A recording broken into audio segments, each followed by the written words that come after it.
Le basket, c'est un sport assez particulier parce que tu as beaucoup de règles liées au temps. Comme par exemple le fait que tu n'aies que 5 secondes pour marquer un lancer franc.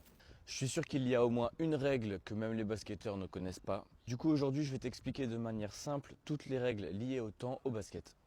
On va aller du plus grand au plus petit, on démarre par la règle des 24 secondes. Je pense que la plupart des gens la connaissent. On n'a que 24 secondes pour marquer son panier en attaque au basket. Par contre, on a une petite subtilité. Si jamais ton équipe tente un tir et que vous récupérez le ballon, cette fois-ci, vous avez 14 secondes pour retenter un autre shoot sur votre panier.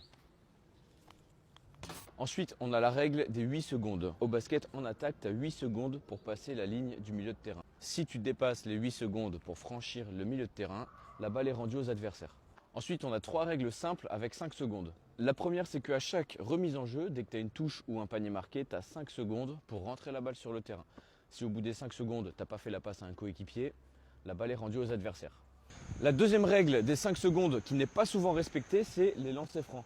Tu as maximum 5 secondes pour tirer ton lancer franc. Donc dès que l'arbitre te donne la balle, dès que tu la reçois, tu as 5 secondes seulement pour le tirer.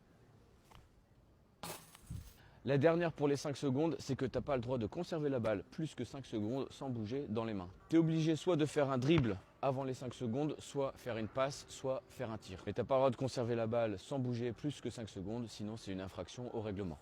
On se retrouve pour la dernière avec les 3 secondes et là je suis sûr qu'il y en a une que tu connais pas.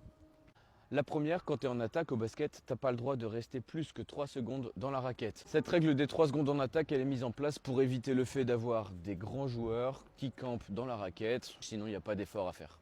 Et la dernière règle, je suis sûr que même les basketteurs ne la connaissent pas. Quand tu joues au basket 3 contre 3, je te ferai une vidéo si tu veux sur le basket 3-3 et t'expliquer les règles. Tu n'as pas le droit de dribbler plus que 3 secondes dos au joueur.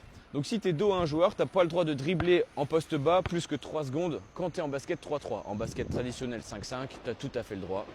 Bon là j'ai les élèves qui arrivent en récréation donc on va arrêter la vidéo.